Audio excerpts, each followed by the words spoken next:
अस्सलाम वालेकुम, मैं हूं शाज़ेब खानज़ादा। गिलगित बल्तिस्तान में इंतखाबी अमल मुकम्मल हो चुका है। तमाम हल्कों के नताइज वाज़े हो गए हैं। पीपल्स पार्टी और नून लीग इंतखाबात में धांधली के इल्ज़ाम लगा रहे हैं और एक नया तनाज़ा खड़ा हो गया है।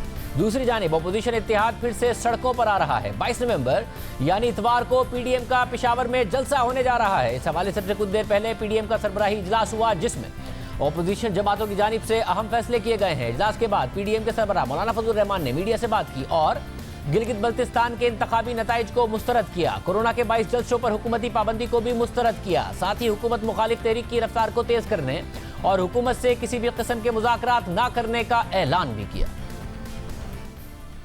पाकिस्तान डेमोक्रेटिक मूवमेंट ने गिलगित बल्तिस्तान में होने वाले इंतखाबात के नताइज को मुस्तरद कर दिया है। हमने तय किया है कि सेलेक्टेड हुकूमत को घर भिजवाने तक चैन से नहीं बैठेंगे। तहरीक की रफ्तार को तेज किया जाएगा। कोरोना की आड़ में जो जलसों पर पाबंदी लगाने की बात हो रही है, हम हुकूमत के फैसलों को मुस्तरद करते हैं और पीडीएम के जलसे शेड्यूल के मुताबिक इंशाअल्लाह होकर रहेंगे। हुकूमत के साथ किसी किस्म की मुज़ाकरात के लिए तैयार नहीं है, आवाम के नुमाइंदा ही नहीं है। मेरे ख्याल में इससे पहले भी तहरीकें चली हैं और उन तहरीकों में भी कोई मुज़ाकरात नहीं हुए। आवाम ने अपनी ताकत के ज़रिए से फैसले मनवाए हैं और ताकतवर क़ुव्वतों को आवाम के सामने घुटने टेक करने पड़े हैं।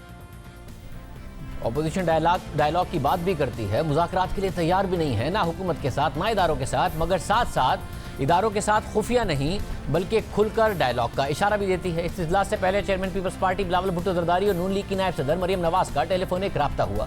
ज़राए के मुताबिक दोनों रहनुमाओं की जानिब से गिलगित बल्तिस्तान इनमें इंतखाबात में मुबैना धांधली की मजम्मत की गई और जल्द मुलाकात करने पर इत्तफाक हुआ। जबकि गुज़िश्ता रोज़ नून लीग के कायद नवाज शरीफ और साबिक सदर आसिफ जरदारी का भी राब्ता हुआ था। दोनों रहनुमाओं के दरमियान गिलगित बल्तिस्तान इंतखाबात में मुबैना धांधली और बेज़ाबतियों से मुतालिक तवील बातचीत हुई। जबकि आज गिलगित बल्तिस्तान के इंतखाबात को 2 रोज़ गुजर चुके हैं। तमाम 23 हल्कों के गैर हतमी गैर सरकारी नताइज भी सामने आ चुके हैं, जिसके मुताबिक तहरीक इंसाफ 9 नशिस्तों के साथ पहले नंबर पर है। पीपल्स पार्टी की 3 नशिस्तें हैं, नून लीग की 2 नशिस्तें हैं, JUIF और MWM को एक नशिस्त पर कामयाबी मिली। जबकि 7 आज़ाद उम्मीदवार कानून साज असम्बली के रुकन मुंतखब हुए हैं।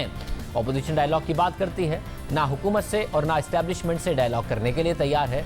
तो मामला आगे कैसे बढ़ेगा, इस मीटिंग में मौजूद और प्रेस कॉन्फ्रेंस में मौलाना फजल रहमान साहब के साथ मौजूद हमारे साथ मौजूद हैं मुस्लिम लीग नून के रहनुमा एहसन इकबाल साहब। एहसन इकबाल साहब, बहुत शुक्रिया मैं शो में ज्वाइन करने के लिए। एहसन इकबाल साहब, मुज़ाकरात की बात भी करती है अपोजिशन, मरियम नवाज साहिबा भी इशारा देती है कि बात हो सकती है मगर खुफिया नहीं होगी, आवाम के सामने होगी। फिर बिलावल भुट्टो जरदारी कहते हैं कि जो मुज़ाकरात होंगे पीडीएम के प्लेटफॉर्म के साथ होंगे। फिर आज आप हर किस्म के मुज़ाकरात को मुस्तरद करते हैं, तो मुज़ाकरात ही से सियासत आगे बढ़ती है, आप तैयार भी नहीं है उसके लिए? शुक्रिया शाज़ेब। सबसे पहले तो मैं गिलगित बल्तिस्तान के हवाले से कहूँगा कि जो वहाँ पे इंतखाबी रीप्ले किया गया 2018 का, उसने पीडीएम के उस बयानिए पे तस्दीक कर दी है कि पाकिस्तान के अवाम से उनका हक़ राय दही छीन लिया गया है और यहाँ पर एक मैनिपुलेटेड नुमाइंदगी का सिस्टम जो है उन पे मुसल्लत किया गया। और इसीलिए ऑल द मोर रीज़न कि आज जो हमने प्रिंसिपल्स आउटलाइन किए हैं उनके हसूल के लिए हम सब मिलकर जद्दोजहद करें। जहाँ तक आपने गुफ्तो शनीद की या मुज़ाकरात की बात की, मैं समझता हूँ कि इस वक्त जो सबसे पहला नुक्ता है, और जैसे ये बात कायदीन कह भी चुके हैं कि जब तक ये हुकूमत है, इस हुकूमत के साथ बातचीत का कोई सवाल पैदा नहीं होता। हमें पहला हदफ है कि इस हुकूमत को हटाना है, ये हुकूमत मुस्ताफ़ी हो या इसको अवामी दबाव से निकाला जाए। इसके बाद हम सब ये बात कह चुके हैं कि जो भी मुज़ाकरात होंगे वो पीडीएम की इजाज़त से, पीडीएम के प्लेटफॉर्म से। और हमारी ये राय है, हमने इस बात को कई दफ़ा कहा है कि सेनेट या पार्लियामेंट की सतह पे, और ख़ास तौर पे सेनेट, चूँकि कौमी असम्बली के स्पीकर तो बहुत मुतनाज़ा हो चुके हैं, एक ग्रैंड नेशनल डायलॉग की ज़रूरत है कि जहाँ पर सारे जो स्टेक होल्डर्स हैं वो बैठ के आइन की अमलदारी के ऊपर एक ज़ाब्ता अखलाक बना सकते हैं। लेकिन हुकूमत के साथ किसी किस्म की बातचीत का कोई सवाल नहीं पैदा होता। इसी तरह इस्टेब्लिशमेंट के साथ भी बराह रास्त किसी किस्म की बातचीत का सवाल नहीं पैदा होता, चूँकि हम इस चीज़ की फिर नफ़ी करेंगे जो हमारा असूल है कि हम इन इदारों को सियासत के अंदर क्यों घसीट रहे हैं। मगर एहसन इकबाल साहब, फिर आपका ज़ाहिर है बहुत सारे जलसे आपके हो चुके हैं, गिलगित बल्तिस्तान की कैंपेन आप कर चुके हैं।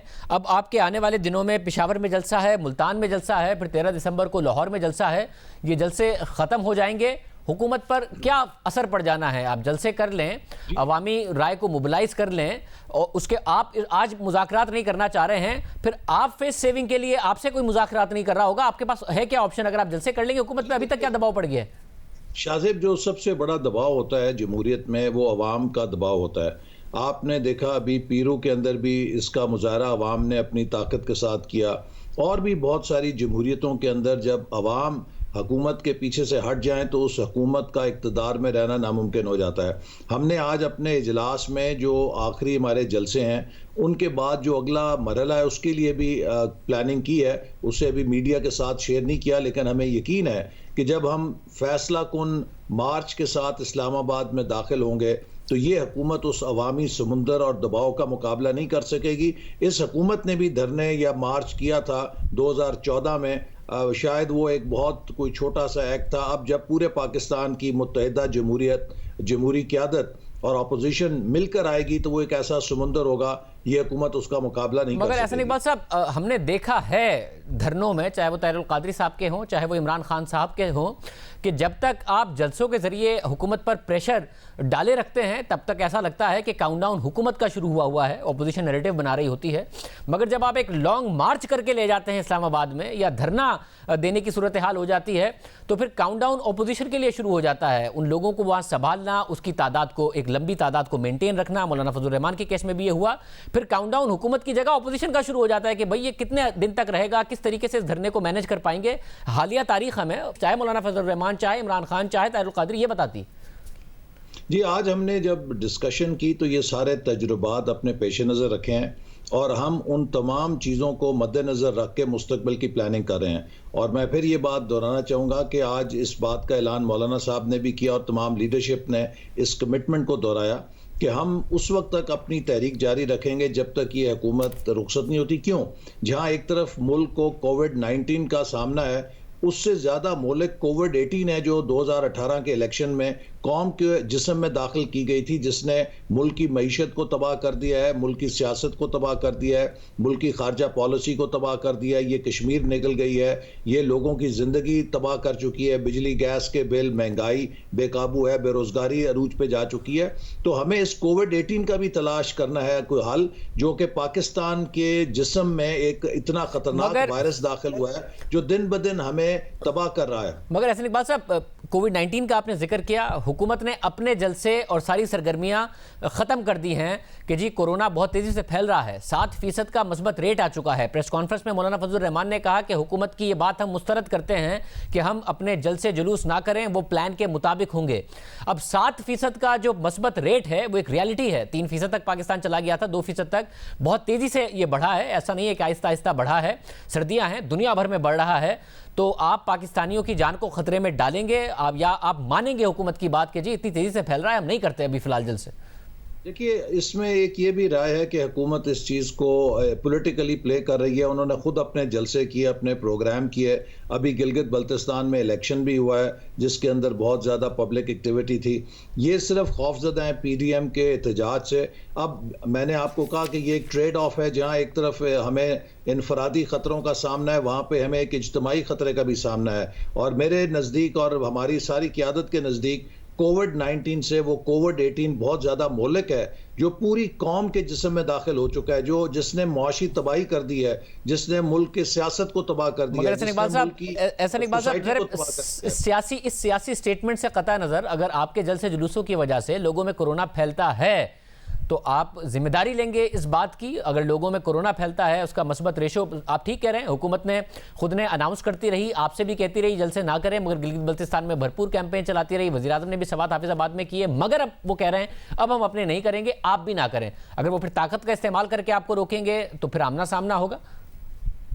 देखिए ना, ये उनकी बदनीयती नज़र आती है कि जब उनके लिए जो पब्लिक एक्टिविटी है वो हलाल है, लेकिन जब अपोजिशन की पब्लिक एक्टिविटी जिसे वो अपने लिए ख़तरा समझते हैं वो फ़ौरन हराम हो जाती है।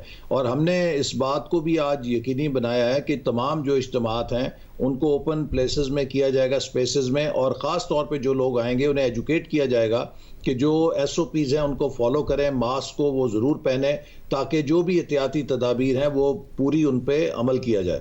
और ऐसा लग रहा है कि आप कशमकश का अभी तक शिकार हैं कि 13 दिसंबर तक हम जलसे कर लेंगे, बहुत सारे जलसे हमारे हो गए, अब थोड़े से रह गए, चलें अगर आप बहुत बड़ा भी क्राउड पुल कर गए लाहौर में 13 दिसंबर को, तो उसके बाद का प्लान आपके पास है नहीं कि इस हुकूमत को गिराना हमने कैसे। आप कह जरूर रहे हैं मगर आपके पास प्लान नहीं है।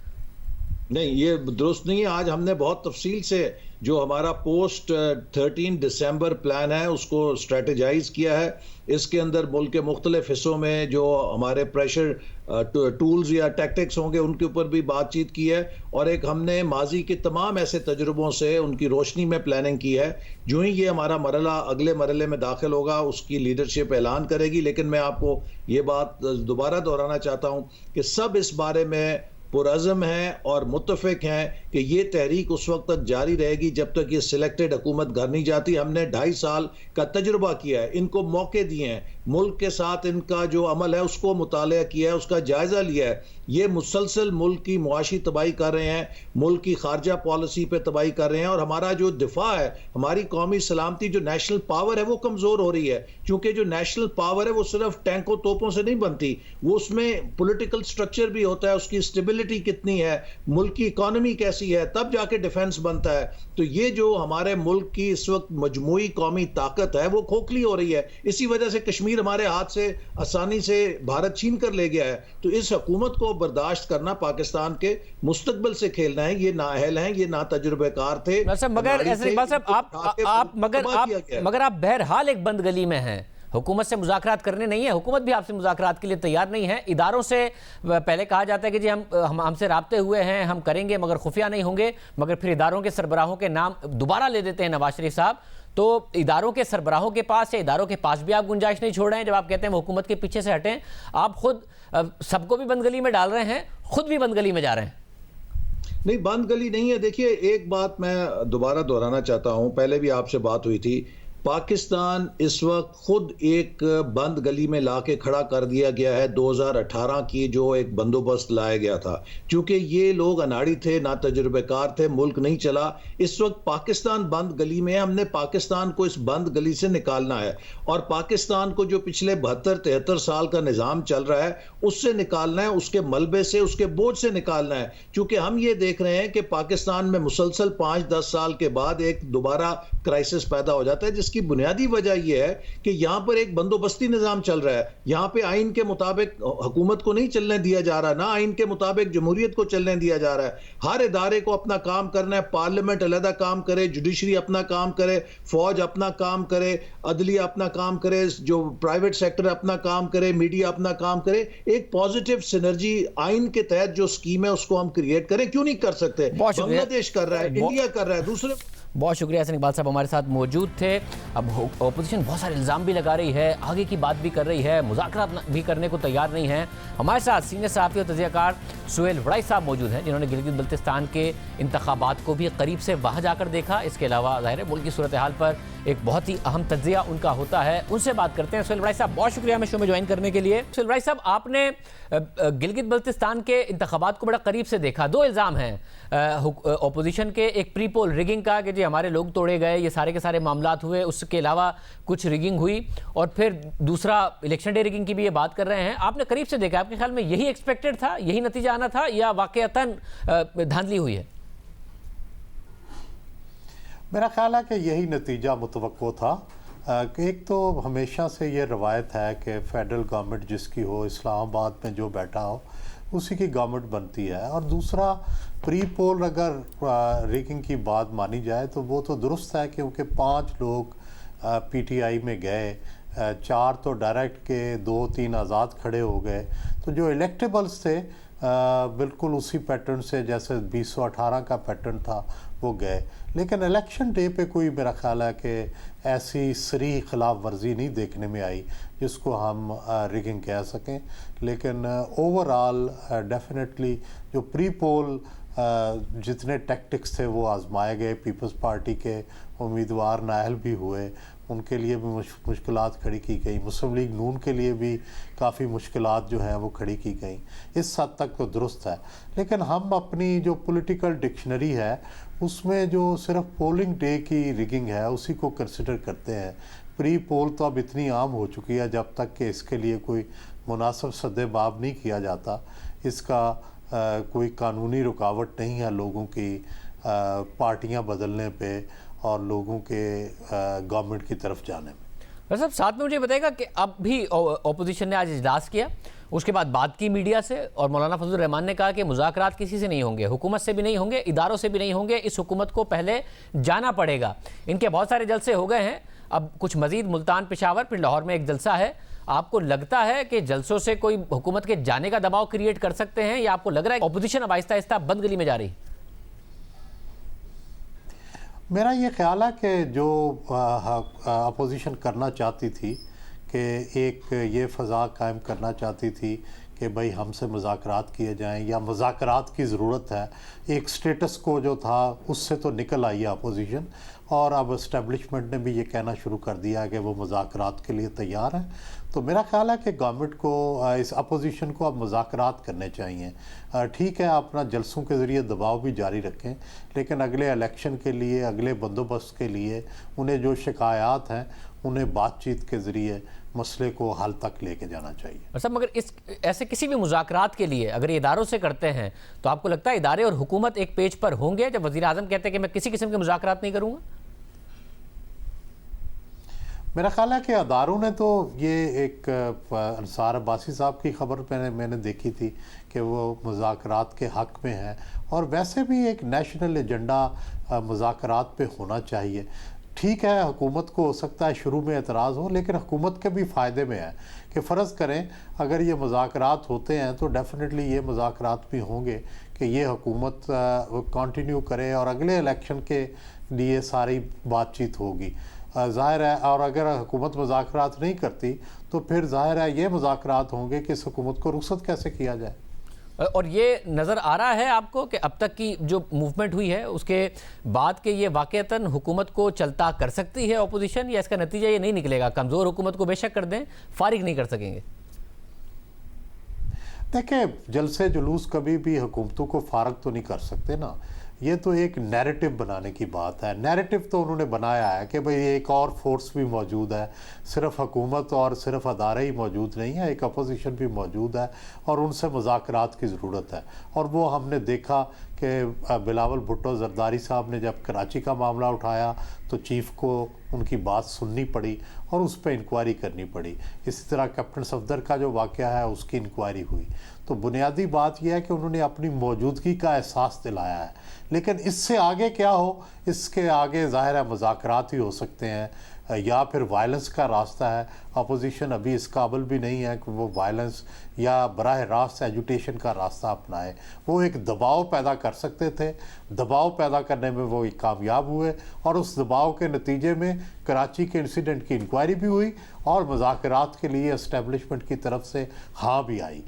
अब अगला स्टेप ज़ाहिर है अपोजिशन ने लेना है कि अगर तो वो सिर्फ एजिटेशन की तरफ जाते हैं, सिर्फ एग्रेशन की तरफ जाते हैं, तो ज़ाहिर है एस्टेब्लिशमेंट भी इस पे तैयार नहीं होगी और ना ही हुकूमत तैयार होगी। लेकिन अगर कोई मुज़ाकरात का रास्ता खोलते हैं तो इससे अल्टीमेटली हुकूमत के लिए भी परेशानी होगी कि अगर एस्टेब्लिशमेंट और अपोजिशन कोई मुज़ाकरात करते हैं और अगर हुकूमत भी मुज़ाकरात में शामिल होती है तो सारे सिस्टम के लिए फ़ायदेमंद होगा। बहुत शुक्रिया सुहेल भाई साहब का तज़िया आपने सुना। प्रोग्राम में एक ब्रेक शामिल करते हैं और हम पर बात करेंगे ब्रेक के बाद।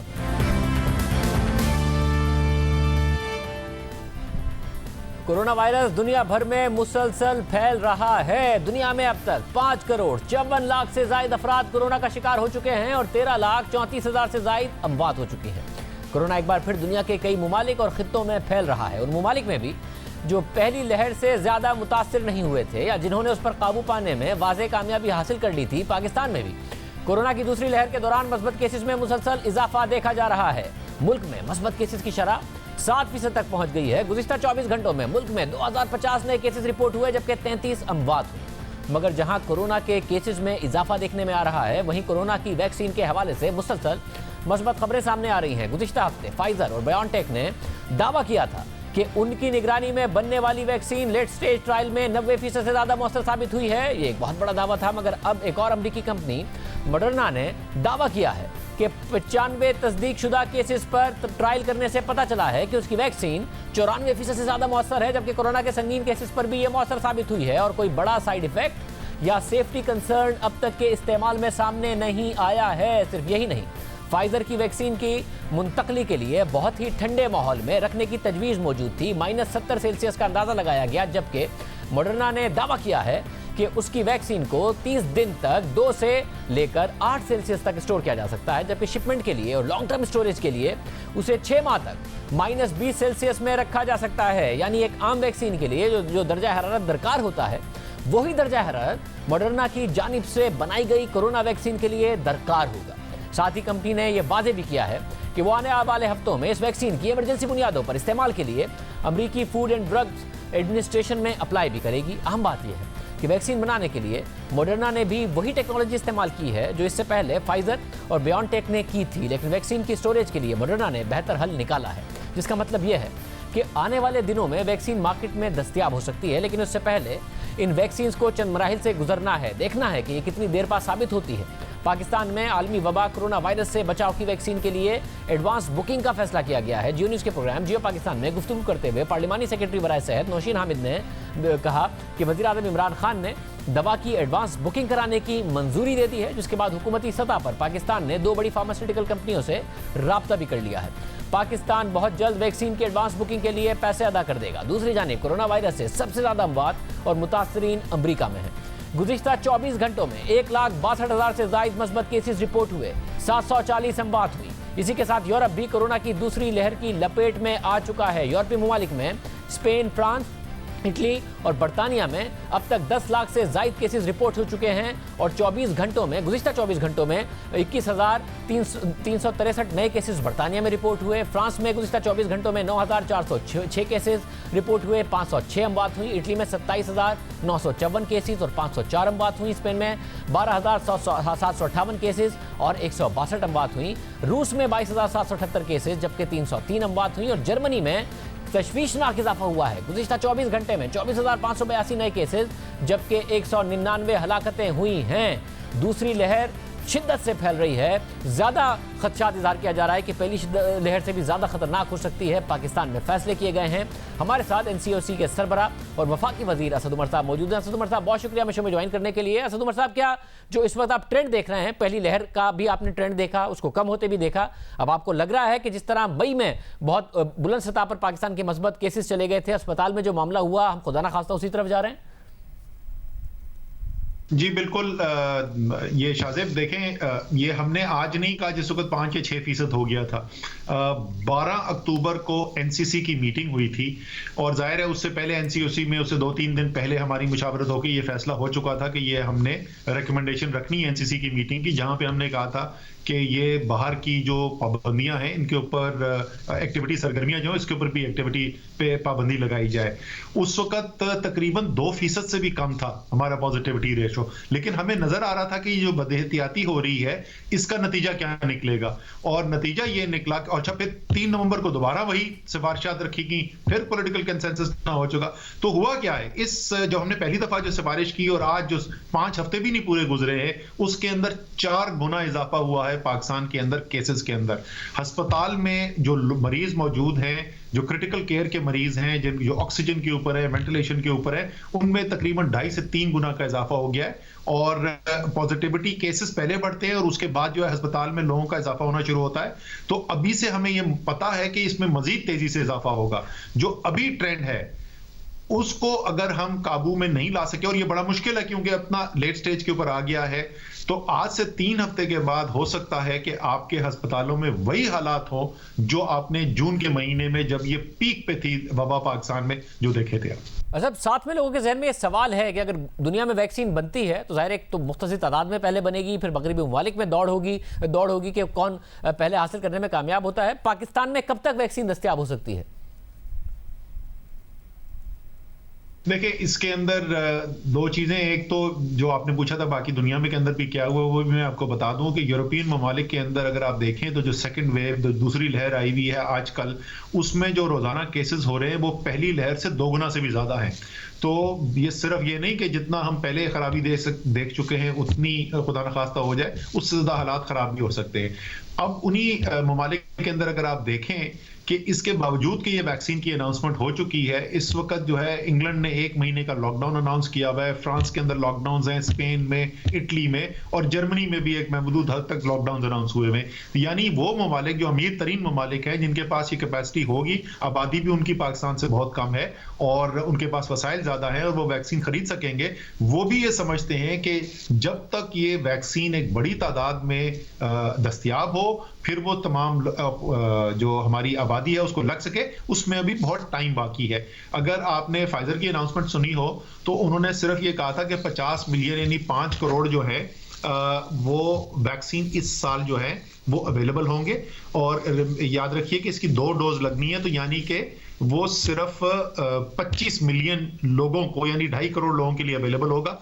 दुनिया की आबादी जो है वो 7,000 मिलियन है। सो ये तो बहुत ही एक छोटा हिस्सा बनता है। हमारे जो माहिरीन हैं उनका तज्जिया ये है कि पाकिस्तान जैसे ममालिक के अंदर बड़ी तादाद में वैक्सीन दस्तयाब होना जो है वो अगली गर्मियों से पहले नहीं होगा। साहब, आप बहुत पहले से कह रहे थे कि जलसे जुलूस नहीं होने चाहिए, एहतियात करें, मगर खुद तहरीक इंसाफ ने इस बात की पासदारी नहीं की।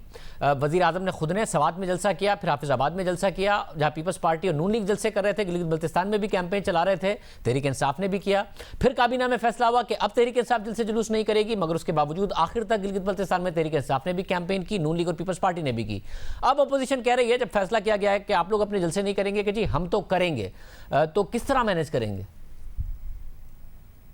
देखिए, एनसीसी का तो फैसला है कि कोई भी बाहर की गैदरिंग, कोई भी एक्टिविटी, सरगर्मी जिसके अंदर एक जगह पे 300 से ज़्यादा लोग मौजूद हों, इकट्ठा होने की ज़रूरत हो, वो उसको इजाज़त नहीं दी जाएगी। अब वो ज़ाहिर है उसकी इम्प्लीमेंटेशन जो है वो सूबाई हुकूमतों के ज़रिए होती है और जो सिंध की हुकूमत की राय थी हमारे पास जो आई भी है उनके पास लिख के, वो यही कहते हैं कि बाहर की सरगर्मियों के ऊपर कोई पाबंदी ना हो, क्वांटिटेटिव रिस्ट्रिक्शन यानी कोई मैक्सिमम तादाद ना दी हो उसके अंदर। वो सिर्फ कहते हैं कि जो एवेन्यू है वहां पे 50% से ज्यादा की कैपेसिटी नहीं। अब मुझे बताएं, आप कराची में हैं, शारे फैसल की कैपेसिटी क्या है? मतलब 50% तो मैं शारे फैसल के ऊपर 5 लाख लोग भी खड़े कर दूं तो फिर भी मैं ये कह सकता हूं कि ये कैपेसिटी नहीं है। और दूसरी, चाहे वो तहरीक इंसाफ हो या कोई सियासी पार्टी हो पाकिस्तान की, ये मुमकिन ही नहीं है कि जैसे ही आपके तादाद जो है वो 10,000, 15,000, 30,000 की लेवल पे पहुंच जाए कि कोई SOP वहां पे हो सके। ये नामुमकिन है। तो उसका वाहिद हल सिर्फ यही है कि तादाद को लिमिट किया जाए। अच्छा, ये ज्यादा जरूरी क्यों है? ये ज्यादा जरूरी इसलिए है कि वबा का फैलाव बराह रास्त तो है ही है इन एक्टिविटीज से, लेकिन उससे अहम चीज ये है कि पैगाम मुल्क को क्या मिल रहा है। मैं कैसे किसी को जाके बोलूं कि तुम अपने कारोबार के अंदर ये बंदिश लगा लो और इसको, हालांकि तुम्हारा रोजगार चला जाता है, तुम मान जाओ ये बात, लेकिन कौमी लीडरशिप जो है वो अपनी सियासत के लिए जो है वो कोई अपने ऊपर कदम लगाने को तैयार नहीं है। तो अगर हम संजीदा हैं, अगर हम चाहते हैं कि पाकिस्तान के लोग एहतियाती तदाबीर पर अमल करें जिससे पाकिस्तानियों की सेहत की हिफाजत हो, जान की हिफाजत हो और उनकी रोजगार की हिफाजत हो, तो हमें लीडर होते हुए सबसे पहले अपने ऊपर यह कदम लगानी पड़ेगी। मतलब इस सवाल का सामना इस्लामाबाद हाई कोर्ट में हुकूमत को करना पड़ा जब अदालत ने कहा कि हुकूमत खुद जलसे कर रही है और इंडोर शादी हॉल्स पर पाबंदी लगा रही है। अब जब हुकूमत ये कह रही है कि ना करें, हम नहीं करेंगे, अपोजिशन भी ना करे, अपोजिशन नहीं मान रही है, तो इसको क्या अब जबरदस्ती इन्फोर्स किया जाएगा? देखें, पाबंदी तो एनसीसी ने अप्रूव कर दिया। अब तो सवाल सिर्फ ये है कि उस पाबंदी को लागू करने के लिए क्या रास्ता इख्तियार किया जाएगा। क्या रियासत ताकत इस्तेमाल करने के लिए तैयार है या सियासी लीडरशिप जो है वो खुद ही इस फैसले को कबूल कर लेगी? जिस तरीके से बाकी सारी कौम ने बड़ी मुश्किल फैसले, लोगों की रोजगार छिन गई, लोगों के कारोबार बंद हो गए और सबने मान लिया इसलिए कि हुकूमत कहती थी और लीडरशिप कहती थी कि ये जरूरी है, तमाम पाकिस्तान की सेहत के ख्याल रखते हुए, लोगों का रोजगार ख्याल रखते हुए ये जरूरी है। इतनी मुश्किल आपने लोगों से तकलीफें बर्दाश्त करवाई, उन्होंने अपनी कुर्बानी दी, अपनी आमदनी की, और अब किस तरीके से पाकिस्तान का कोई लीडरशिप खड़ा होकर ये कह सकता है कि मैं तो अपना काम अब नहीं रोकूंगा, मेरा कारोबार जो है वो तो नहीं रोकेगा, लेकिन तुम अपना कारोबार रोक दो? ये मुमकिन नहीं है, नहीं हो सकेगा। सो मेरे ख्याल में तो हुकूमतों को अब ये इन्फोर्स कराना पड़ेगा। उसके बाद वो जाहिर है वो ये बोला जाएगा कि ये सियासी बुनियाद पे हो रहा है या नहीं हो रहा, लेकिन हुकूमतों का काम होना चाहिए, तनकीद बर्दाश्त करनी चाहिए। मेरे ख्याल में इसमें भी तनकीद बर्दाश्त करनी पड़ेगी। बहुत शुक्रिया सुमर साहब की गुफ्तगू आपने सुनी। प्रोग्राम में ब्रेक शामिल करेंगे, उसके बाद जिक्र होगा कि ईरान और सऊदी अरब दोनों की नजरें इस वक्त अमेरिका की तरफ है, अमेरिका की नई इंतजामिया की तरफ है जो आएगी। क्या होगा, बात करेंगे एक ब्रेक के बाद। अमेरिकी इंतखाबात में जो बाइडेन 306 इलेक्टोरल वोट्स के साथ वाज़ेह बढ़तरी लेने में कामयाब हो गए हैं, जबकि ट्रंप अब तक सिर्फ 232 इलेक्टोरल वोट्स हासिल कर सके हैं, मगर शिकस्त तस्लीम करने को तैयार नहीं है। मुसलसल धांधली का इल्जाम लगा रहे हैं और कानूनी चाराजोई की बातें कर रहे हैं, मगर इलेक्टोरल वोट्स में जो बाइडेन की वाज़ेह बढ़तरी के बाद तमाम ममालिक अमेरिका के साथ अपनी खारजा पॉलिसी का जायजा ले रहे हैं, क्योंकि कई ममालिक और मामलात से मुताल्लिक ट्रंप और जो बाइडेन की पॉलिसी एक दूसरे से बिल्कुल मुख्तलिफ है। लेकिन सबसे अहम मामला मशरिक वुस्ता का है, जिसने ट्रंप दौर में कई तब्दीलियां देखी, कई उतार चढ़ाव का सामना किया। सऊदी अरब और इत्तेहादी ममालिक जो डोनाल्ड ट्रंप के सदारती दौर में अमेरिका के करीब थे और करीब हो गए थे, उसके अहम इत्तेहादी ममालिक थे, वो डोनाल्ड ट्रंप की शिकस्त के बाद अमेरिका के साथ अपने खारजा ताल्लुकात का दोबारा से जायजा ले रहे हैं। जबकि ईरान, जिसके साथ डोनाल्ड ट्रंप ने अमेरिका के ताल्लुकात महदूद कर दिए, ख़राब हो गए, मज़ीद ख़राब हो गए, उसके साथ जौहरी मुआहदा मनसूख कर दिया, उस पर आलमी पाबंदियाँ लगा दी, वो इस सदारती तब्दीली को एक उम्मीद के तौर पर देख रहे हैं। ईरानी अवाम पर उम्मीद है कि नए सदर जो बाइडेन के आने के बाद अमेरिका ईरान के साथ जौहरी मुआहदे की डील दोबारा बहाल कर देगा, जो सदर ओबामा के दौर में दोनों ममालिक के दरमियान हुई थी। और इस वक्त नौ मुंतखब अमरीकी सदर जो बाइडेन उस वक्त अमेरिका के नायब सदर थे। सिर्फ यही नहीं, बराक ओबामा के सदारती दौर के आखिर में अमेरिका और सऊदी अरब के दरमियान यमन जंग के मौजू पर कुछ इख्तिलाफात पैदा हुए थे। ट्रंप दौर में उसमें वाज़ेह बेहतरी आई। अमेरिका और सऊदी अरब के दरमियान ताल्लुकात की बहाली के लिए डोनाल्ड ट्रंप ने अपने पहले सदारती दौरे के लिए सऊदी अरब को चुना, जहां दोनों ममालिक के दरमियान असलहे के अलावा अहम तिजारती मुआहदों पर दस्तखत किए गए। इसके बाद ट्रंप इंतजामिया और सऊदी खानदान के दरमियान कुर्बत मजीद बढ़ती चली गई। दोनों ममालिक एक दूसरे के इतना करीब आ गए कि मशरिक वुस्ता में अमेरिका और सऊदी अरब की पॉलिसी मुश्तरक नजर आने लगी। ट्रंप इंतजामिया और शाही खानदान की कुर्बत का सबसे ज्यादा नुकसान ईरान को हुआ। ट्रंप इंतखाबी मुहिम में भी ईरान के खिलाफ बात कर रहे थे, जौहरी मुआहदा खत्म करने का इंदिया देते रहे। फिर ट्रंप ने सदारत में आने के बाद जौहरी मुआहदा खत्म करते हुए ईरान पर नई पाबंदियां लगा दी, जिससे न सिर्फ ईरान की मईशत मजीद तबाह हो गई, बल्कि ईरान आलमी सतह पर भी मजीद तनहा हुआ। वहीं अमेरिका ने सऊदी अरब की यमन जंग में मुदाखलत पर भी मजम्मत नहीं की। सऊदी अरब ने अमेरिका की पॉलिसियों का खैर मकदम किया। दोनों ममालिक एक दूसरे के करीब आते गए, इस कदर करीब आए कि इत्तेहादी अरब ममालिक ने इसराइल को अलग रियासत तस्लीम करते हुए उसके साथ ताल्लुकात कायम किए, मगर सऊदी अरब ने ऐसा नहीं किया। मगर ट्रंप सऊदी अरब और दीगर ममालिक की तरफ से भी ऐसे ही इक़दाम की उम्मीद का इजहार करते रहे, जिसके बाद ट्रंप इंतजामिया की तरफ से ये उम्मीद भी जाहिर की जाने लगी कि सऊदी अरब समेत दीगर मुस्लिम ममालिक भी इसराइली रियासत को तस्लीम कर लेंगे। इन पॉलिसियों ने मशरिक वुस्ता की डायनामिक्स को बदल कर रख दिया। इसराइल, जो ईरान का सबसे बड़ा हरीफ समझा जाता है, उसे अरब दुनिया तस्लीम करने लगी और इसी दौरान ईरान पर मजीद पाबंदियां आयद होती रहीं। अमरीकी इलेक्शन से एक माह कबल ट्रंप के नेशनल सिक्योरिटी एडवाइजर का कहना था कि अमेरिका ने ईरान पर इतनी पाबंदियां लगा दी हैं कि अब हमारे पास करने को बहुत कम ही बचा है।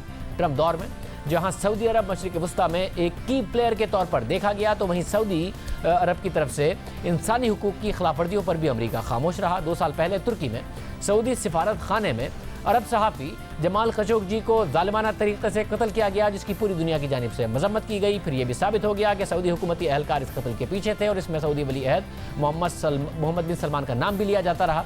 इसके बावजूद ट्रंप इंतजामिया अक़वाम मुत्तहिदा के फोरम पर भी खामोश रही, ताल्लुकात भी बहाल रहे, तिजारत भी होती रही। जबकि जो बाइडेन ने जमाल खशोगी की हलाकत, सऊदी अरब के साथ ताल्लुकात, यमन जंग और ईरान के साथ जौहरी मुआहदे की बहाली के बारे में अपनी पॉलिसी पहले ही वाज़े कर दी है।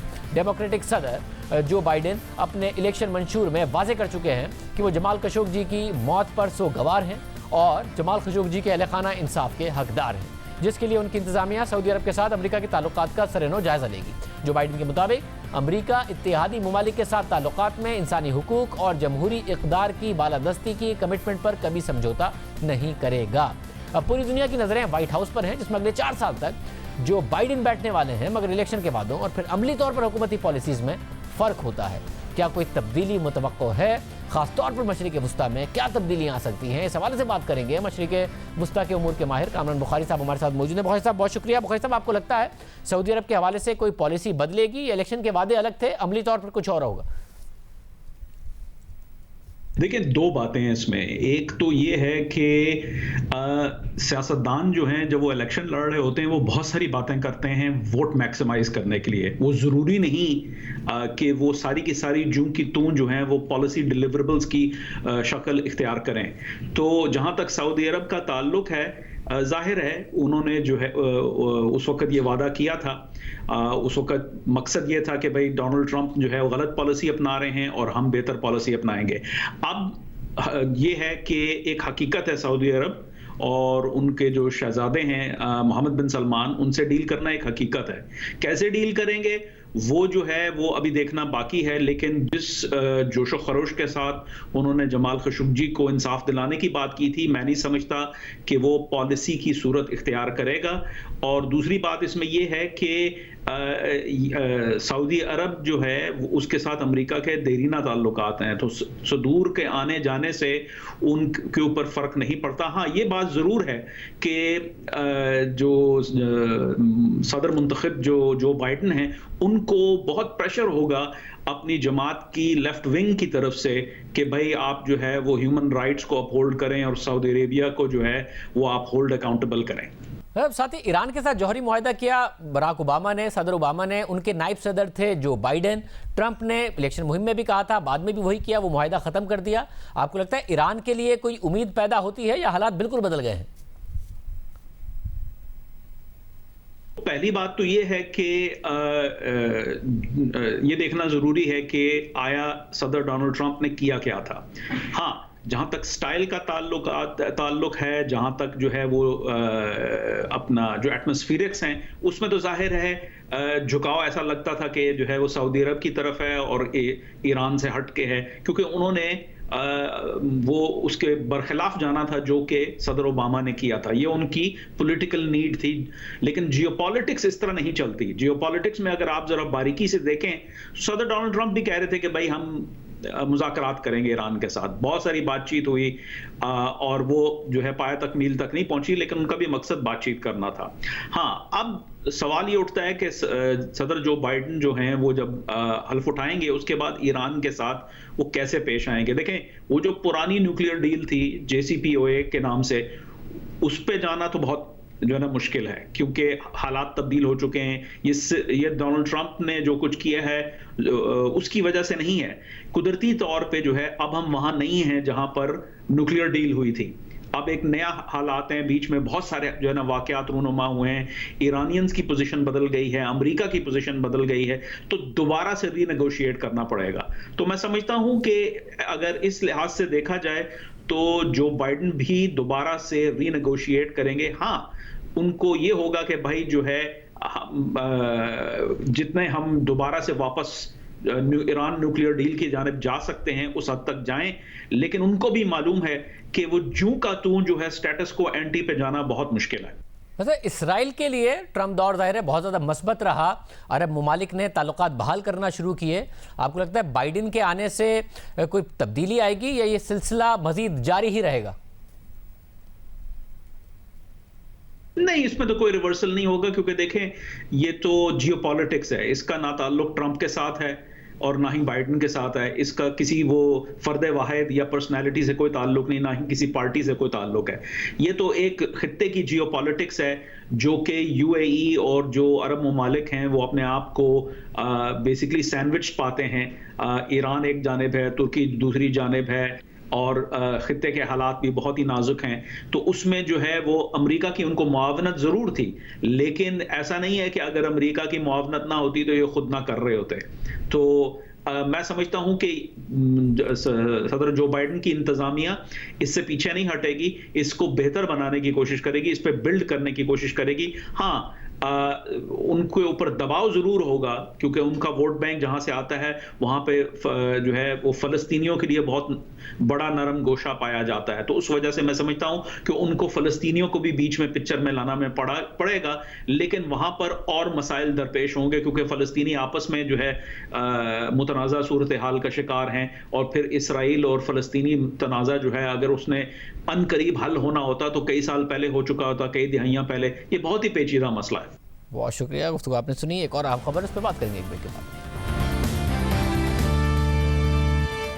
लाहौर हाई कोर्ट ने तोशाखाना में जमा होने वाले सरकारी तहाइफ की नीलामी को गैर कानूनी करार देते हुए 25 नवंबर को होने वाली नीलामी को रोकने का हुक्म दे दिया है। Chief justice Lahore high court justice Mohammad Qasim Khan की सरबराही में होने वाली समाअत में दरख्वास्त गुजार ने मौक़िफ़ इख्तियार किया कि सदर मुमलिकत, वुज़रा और आला हुक्काम को मिलने वाले सरकारी तहाइफ जो तोशाखाना में जमा होते हैं उनकी गैर कानूनी, इम्तियाजी और खुफिया नीलामी जारी है। इस नीलामी को खुफिया रखते हुए इसमें शमूलियत के लिए आवाम के बजाय सिर्फ सरकारी अफसरान को ही खतूत लिखे गए।